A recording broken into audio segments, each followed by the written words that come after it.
Hello नमस्कार student. आज की क्लास में आप सबका स्वागत है। आज हम बात करेंगे जो अपनी प्रश्नमाला 6.3 चल रही थी उसके क्वेश्चन नंबर 8 के उसके क्वेश्चन नंबर 6 के बारे में बात करेंगे। तो जो इससे पीछे की जो क्लास थी वो हमने पाँचवें क्वेश्चन के बारे में बात की। अगर आपने जो अपने पाँचवा प्रश्न की जो क्लास है अगर वो नहीं देखी तो यह भी क्वेश्चन आपको अच्छी तरीके से समझ में नहीं आएगा। इसलिए आपसे विनती है कि आप अपनी कक्षा जो क्वेश्चन नंबर 5 है उसकी क्लास देख ले। ठीक है, आज हम बात करेंगे वो अपने क्वेश्चन नंबर 6 की बात करेंगे। देखो क्वेश्चन नंबर 6 और 5 में क्या अंतर था सबसे पहले ये समझो। देखो प्रश्न नंबर 6 देखो, निम्नलिखित संख्याओं में प्रत्येक के लिए वह सबसे छोटी संख्या ज्ञात कीजिए जिससे इस संख्या में भाग देने पर। वहाँ पे जो क्वेश्चन नंबर 5 था वहाँ पे क्या लिखा हुआ था, गुणा करने पर, और यहाँ पे क्या लिखा है, भाग देने पर। बस इतना ही अंतर है और कोई भी अंतर इन दोनों क्वेश्चनों में नहीं है। तो देखो भाग देने पर यह एक पूर्ण वर्ग बन जाए। इस पूर्ण वर्ग संख्या का आपको क्या करना है, वर्गमूल भी ज्ञात करना है।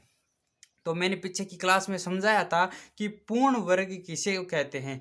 पूर्ण वर्ग का मतलब होता है किसी भी संख्या का हम अगर वर्गमूल निकालें तो उसका वर्गमूल पूरा पूरा आ जाए, यानी एक आपको पूर्ण संख्या मिल जाए। पूर्ण संख्या मिल जाए कहने का मतलब यह है कि वर्गमूल निकालने पर पूर्ण संख्या मिल जाए, पॉइंट में उतरना आए।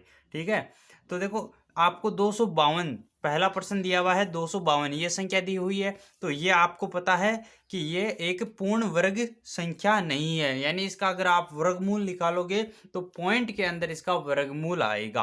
ठीक है, पॉइंट के अंदर इसका वर्गमूल आएगा।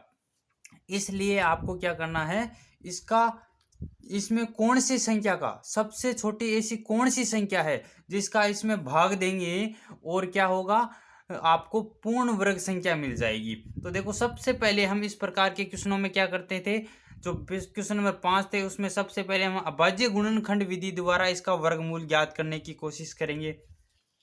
तो यहाँ पर हम आंसर लिखते हैं, इसका उत्तर देखो कैसे होगा। पहला क्वेश्चन का उत्तर 252 का सबसे पहले हम क्या करेंगे, अभाज्य गुणनखंड विधि द्वारा क्या करेंगे, इसका वर्गमूल निकालने की कोशिश करते हैं। तो सबसे पहले मैं इसमें 2 का भाग दूंगा। ठीक है, 2 का भाग दूंगा 252 में, तो कितनी बार जाएगा, 126 बार जाएगा। 2 का भाग 2 में 1 बार जाएगा, 5 में 2 बार जाएगा, फिर 1 बच जाएगा, यानी यहाँ पे 12 हो जाएगा। और 12 में कितनी बार जाएगा, 6 बार, यानी 2 का भाग हम 252 में देंगे तो 126 बार जाएगा। इसी प्रकार हम इसमें भी 2 का भाग देंगे। क्यों देंगे, तो क्यों, देखो इस जिन संख्याओं के अंत में 0 2 4 6 8 हो उसमें 2 का भाग जाता है। इसलिए देखो इसमें 2 है, इसमें पीछे 6 है, तो इसमें भी 2 का भाग जाएगा। 126 में अगर हम 2 का भाग देंगे तो कितनी बार जाएगा, 63 बार जाएगा। कितनी बार जाएगा, 63 बार जाएगा। लेकिन अब देखो यहाँ पे ना तो 2 है, ना 4 है, ना 6 है, ना 8 है और ना 0 है, अंत में क्या है, 3 है, इसलिए इसमें 2 का भाग जाएगा नहीं। अब हम इसमें 3 का भाग देंगे, और 3 का भाग 63 में कितनी बार जाएगा, 63 में कितनी बार जाएगा दोस्त, 21 बार जाएगा। कितनी बार जाएगा, 21 बार जाएगा। अब हम 21 में 3 का भाग देंगे तो कितनी बार जाएगा, 7 बार जाएगा। अब हम इसमें 7 में 7 का भाग देंगे, 1 बार जाएगा। अब देखो किसी भी संख्या का हम अभाज्य गुणनखंड विधि द्वारा वर्गमूल निकालते हैं तो हम क्या करते हैं, उन संख्याओं के 2 जोड़े बनाते हैं। तो यहाँ पे देखो 2 का जोड़ा तो बन रहा है, यहाँ पे देखो 2 का जोड़ा बन रहा है, 3 का जोड़ा बन रहा है, लेकिन 7 का जोड़ा नहीं बन रहा। 7 का जोड़ा नहीं बन रहा, इसलिए हम 7 का भाग देंगे। इसलिए हम क्या करेंगे, इस संख्या के अंदर 7 का भाग देंगे, ध्यान रखना। अगर और गुणा भी हम देखो, अगर प्रश्न में गुणा बोला जाए कि गुणा कौन सी संख्या से करेंगे, तो 7 से ही गुणा करेंगे। गुणा करेंगे तो आपको कुछ थोड़ी संख्या बड़ी मिल जाएगी, और भाग देंगे तो आपको संख्या छोटी मिल जाएगी।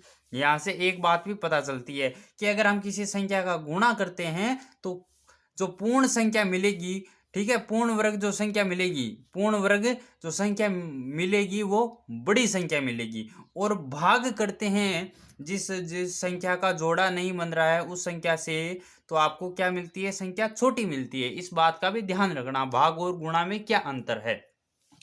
तो अब हमें क्या बोला है प्रश्न में, भाग करना है, हमें प्रश्न में यह बोला है। तो भाग करेंगे, 7 का भाग किस में देंगे, 252 में देंगे।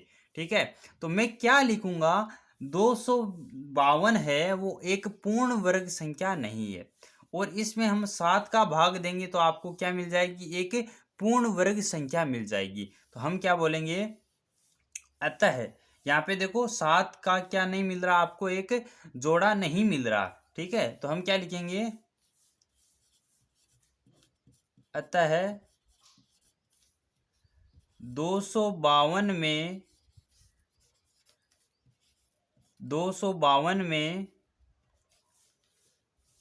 7 का भाग देने पर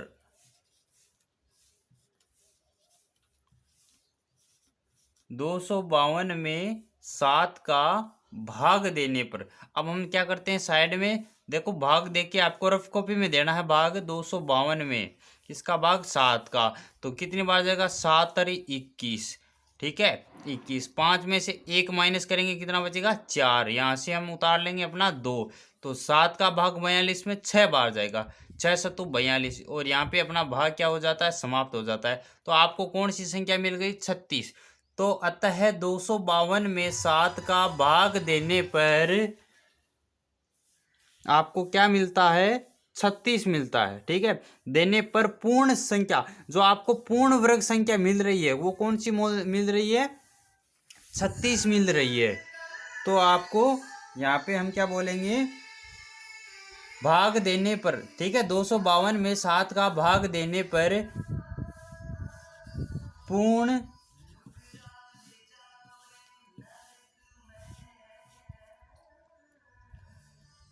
वर्ग संख्या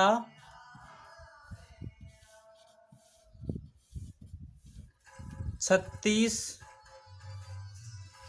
प्राप्त होती है। कौन सी संख्या प्राप्त होती है, 36 प्राप्त होती है, ये लिखेंगे। अब देखो, अब आपको क्या बोला है कि इस संख्या का आपको क्या करना है, वर्गमूल भी ज्ञात करना है। यानी इस पूर्ण संख्या का वर्गमूल, जो आपको संख्या प्राप्त होती है उस संख्या का आपको क्या करना है, वर्गमूल भी ज्ञात करना है। इस बात का आपको ध्यान रखना है। तो हमें यहाँ पे जो अपना 36 है इसका क्या ज्ञात करना है, वर्गमूल भी ज्ञात करना है। तो देखो कैसे करेंगे, या तो आप बजे गुणनखंड विधि से भी इसका वर्गमूल ज्ञात कर सकते हो, लेकिन इस प्रकार करने से अपना जो क्वेश्चन है वो बहुत ही ज़्यादा लेंथी हो जाएगा, बहुत ज़्यादा बड़ा हो जाएगा। तो इसका डायरेक्ट सॉल्यूशन क्या है, देखो हमने इसका पहले से किया हुआ है, अपना ये है ना जो किया हुआ, हमने क्या किया, इस संख्या में 7 का भाग दे दिया, यानी यहाँ से हमने क्या किया, 7 को गायब कर दिया। ठीक है, 7 का भाग देने का मतलब 7 को गायब कर दिया। अगर 7 से गुणा करते तो यानी इसमें एक एक्स्ट्रा में 7 जोड़ दिया।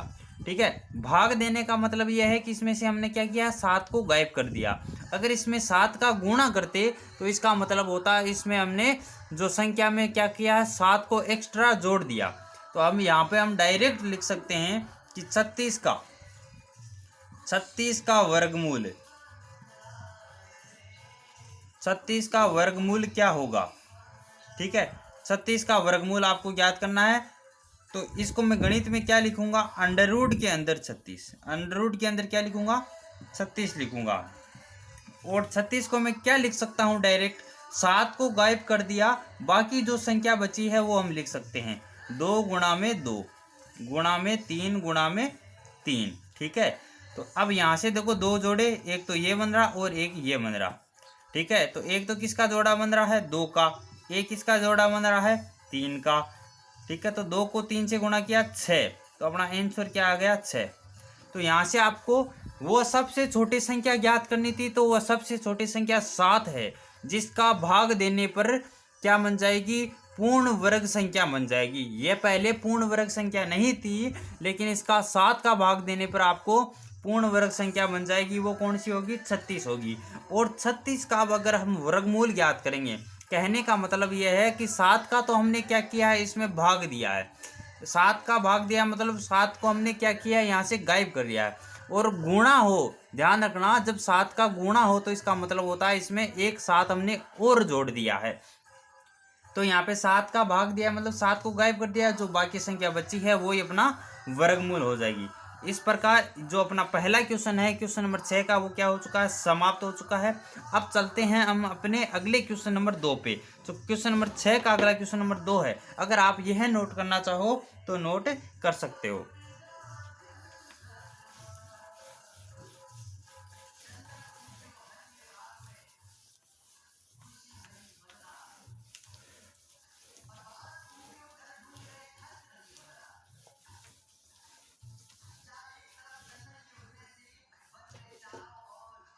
अब देखो यहाँ पे अपने पास दूसरा क्वेश्चन क्या है, दूसरा क्वेश्चन है 2925, ये संख्या दी हुई है आपको 2925, ये संख्या दी हुई है। तो इसका आपको क्या करना है कि आपको ऐसी छोटी से छोटी संख्या देखनी है जिसका हम क्या करेंगे, भाग देंगे तो आपको क्या मिले, पूर्ण वर्ग संख्या मिले, और फिर उसका वर्गमूल याद करना है। तो सबसे पहले हम क्या करेंगे, इसका अभाज्य गुणनखंड विधि द्वारा वर्गमूल याद करेंगे। सबसे पहला अपना काम यही है, तो हम क्या लिखेंगे, आंसर, और ये अपना 2925, इसका हम क्या करेंगे, वर्गमूल याद करेंगे। तो सबसे पहले देखो 3 का भाग, देखो 2 का तो जाएगा नहीं क्योंकि लास्ट में ना तो 0 है, ना 2 है, ना 4 है, ना 6 है, ना 8 है, इसलिए अब देखते हैं हम 3 का जाता है क्या। तो 3 का कैसे देखेंगे, सभी संख्याओं का योग करेंगे, फिर जो योग आएगा उसमें अगर 3 का भाग जाए तो इस संख्या में भी डायरेक्ट 3 का भाग जाएगा। तो देखो 2 और 9 कितना हो जाएगा, 11 हो जाएगा। 11 और 2 कितना हो जाएगा, 13 हो जाएगा। 13 में 5 जोड़ेंगे तो कितना आ जाएगा, 14, 15, 16, 17, 18, कितना आ गया, 5 जोड़ने पर 18 आया है। और 18 में 3 का भाग जाता है, इसलिए इसमें भी 3 का भाग पूरा पूरा जाएगा। ठीक है, 3 का भाग इसमें भी क्या हो जाएगा, पूरा पूरा भाग जाएगा। तो 3 का भाग सबसे पहले 9 बार जाएगा, 9 तरी 27। तो 29 में से 27 माइनस करेंगे तो कितना बचेगा, 2 बचेगा। और यहाँ पे 2 और 2 कितना हो गया, 22। 22 में 3 का भाग देंगे तो 7 बार जाएगा, 7 और 21।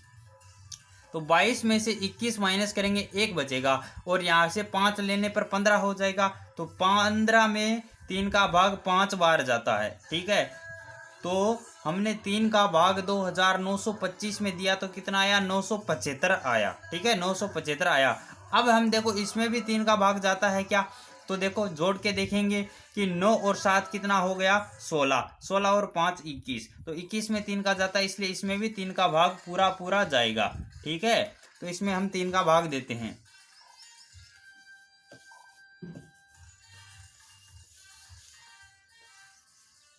3 का भाग इसमें भी जाएगा। देखो 3 का भाग 9 में 3 बार जाएगा, 7 में 2 बार जाएगा, 2 तिया 6, 1 बच गया, 1 बच गया मतलब यहाँ से हम 5 लेंगे 15, फिर 15 में 3 का भाग देंगे कितनी बार जाएगा, 5 बार। यानी कि 3 का भाग 975 में देंगे तो 325 बार जाएगा। आप कॉपी में भी देख के देख सकते हो। अब देखो हम इसमें भी देखते हैं कि 3 का भाग जाता है या नहीं जाता। तो 5 और 2 कितना हो गया, 7, 7 और 3 कितना होता है, 10, 10 में 3 का भाग नहीं जाता, इसलिए इस संख्या में भी 3 का भाग नहीं जाएगा। अब 4 का इसमें जाना नहीं है। अब देखते हैं हम 5, तो 5 का भाग इसमें जाएगा। और 5 का भाग किसमें जाता है, जिस संख्या के अंत में 0 और 5 हो उस संख्या में 5 का भाग पूरा पूरा जाता है। तो इसमें 5 है, इसलिए इसमें 5 का भाग जाएगा। तो 5 का भाग देंगे सबसे पहले, 6 पंजो 30, 6 बार गया। तो 32 में से 30 माइनस करेंगे, 2 बचा। तो 2 के आगे 5 यानी 25, 25 में 5 का भाग 5 बार जाएगा, 5 25। अब इसमें फिर हम 5 का भाग देंगे। तो देखो 5 का भाग इसमें देंगे कितनी बार जाएगा, 1 पंजो पंजो। ठीक है, तो कितना, 6 में से 5 गया, 1 बचा 15, 15 में 5 का भाग कितनी बार जाएगा, 3 बार जाएगा। ठीक है, अब यहाँ पे 13 में किसका भाग जाएगा, 13 में 13 के अलावा कोई सी संख्या का भाग नहीं जाएगा। तो 13 में 13 का भाग देंगे, यानी कितनी बार गया, 1। अब यहाँ पे देखो कितने जोड़े बन रहे हैं, 3 का एक जोड़ा बन रहा है, 5 का एक जोड़ा बन रहा है, लेकिन 13 एक अकेला रह गया। और जो संख्या अकेला रह जाती है, अकेली रह गई, जोड़ा नहीं बन रहा, उसका या तो भाग देंगे या गुणा करेंगे। तो जो प्रश्न में बोला है आपको वही करना है। प्रश्न में क्या बोला है, भाग देने पर, तो हम भाग देंगे। हम क्या लिखेंगे, अतः 2925 में 2925 में 13 का भाग देने पर 13 का भाग देने पर, अब देखो 13 का भाग देने पर आपको क्या संख्या प्राप्त होगी वो आपको रफ कॉपी में देखना पड़ेगा। 13 का भाग देते हैं हम किस में, 2925 में। तो 13 दूनी 26, 13 दूनी कितना हो गया 26। तो 29 में से 26 गया, कितना बचा 3, और यहाँ से उतार लिया 2। 13 का 13 दूनी 26, 33 39 होता है। ठीक है, 33 39 यानी कि ज्यादा होता है। फिर 2 बार जाएगा, 13 दूनी 26। ठीक है, 13 दूनी 26। तो 12 में से 6 गया, 6 बचेगा, और यहाँ पे 2 बचा तो 2 में से 2 गया, यानी यहाँ पे 0 आ जाएगा। अब हमने यहाँ पे 2 तो उतार चुके हैं, अब उतारेंगे हम 5। तो 13 का भाग देंगे 65 में, कितने बार जाएगा 13 पंजो 65। 13 का भाग 5 बार जाएगा, 13 पंजो 65, 13 पंजो 65। तो शेषफल यहाँ पे क्या आ चुका है 0 आ चुका है। तो कितनी बार गया 225। तो 2925 में 13 का भाग देने पर पूर्ण वर्ग संख्या, पूर्ण वर्ग संख्या, पूर्ण वर्ग संख्या कितनी प्राप्त होगी, पूर्ण वर्ग संख्या 225 प्राप्त होगी। तो ये आपको क्या हो गई, पूर्ण वर्ग संख्या प्राप्त हो गई। ठीक है, पूर्ण वर्ग संख्या 225 प्राप्त होगी। अब हमें क्या करना है, 225 जो प्राप्त हुई है उस संख्या का वर्गमूल ज्ञात करना है। ठीक है, तो 225 का वर्गमूल ज्ञात करेंगे। क्या ज्ञात करेंगे, वर्गमूल ज्ञात करेंगे।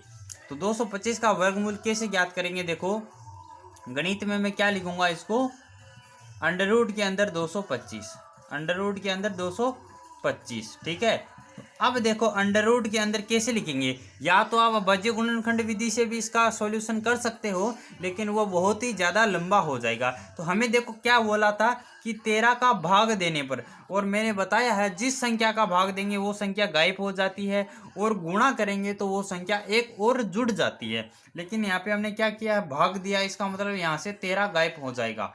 13 गायब हो जाएगा मतलब कि यह बच जाएगा, क्या बचेगा 3 गुणा 3 गुणा 5 गुणा 5, ये संख्या बच जाएगी। तो ये अंदर लिखेंगे रूट के अंदर 3 गुणा 3, गुणा के अंदर 5, गुणा के अंदर 5। ध्यान रखना जिस संख्या का भाग देते हैं वो संख्या गायब हो जाती है, और जिस संख्या से गुणा करते हैं, अगर मैं यहाँ पर क्या बोलता कि 2925 में 13 का गुणा करता तो एक 13 और जुड़ जाता। ठीक है, तब वर्गमूल गुणा में 13 गुणा 13 और होता। लेकिन अभी हमने क्या किया, यहाँ पे भाग दिया है, तो 13 क्या हो जाएगा, विलुप्त हो जाएगा, गायब हो जाएगा। तो यहाँ पे देखो एक जोड़ा 3 का है, एक 5 का है, तो हम क्या लिखेंगे 3 गुणा में 5। तो 3 को 5 से गुणा करेंगे 15, तो 15 का वर्गमूल, ठीक है 225 का, सॉरी 225 है, उसका वर्गमूल क्या होता है 15 होता है। या हम बोल सकते हैं कि 15 का वर्ग कितना होता है 225 होता है। तो इस प्रश्न में आपको यही ज्ञात करना था कि सबसे छोटी संख्या कौन सी है जिसका भाग देने पर पूर्ण वर्ग संख्या बन जाए। तो सबसे छोटी संख्या है 13, जिसका भाग देने पर पूर्ण वर्ग संख्या बन जाए, और कौन सी बन गई वो 225 बन गई। और 225 का आपको फिर क्या करना है, वर्गमूल ज्ञात करना है। तो इसका वर्गमूल क्या आ जाएगा 15 आ जाएगा। इस प्रकार जो अपना क्वेश्चन नंबर 6 है वो क्या हो चुका है, समाप्त हो चुका है। अगर आपको क्वेश्चन नंबर 6 समझ में आ रहा है तो कमेंट करके मेरे को जो इसके बाकी के जो क्वेश्चन है उसका आंसर आपको बताना है। आपको थोड़ा डिस्टर्ब भी हो रहा होगा, साइड में थोड़ा प्रोग्राम है इसलिए। तो कल बात करते हैं अपने क्वेश्चन नंबर 7 के बारे में। तो अगर यह क्वेश्चन आपको समझ में आ रहा है तो इस क्लास को एक लाइक कर देना, और इसी प्रकार अन्य प्रश्न देखना चाहते हो तो अपने चैनल को सब्सक्राइब कर लेना। कल मिलते हैं अपने नए क्वेश्चन के साथ, क्वेश्चन नंबर 7 के साथ। तब तक बाय बाय।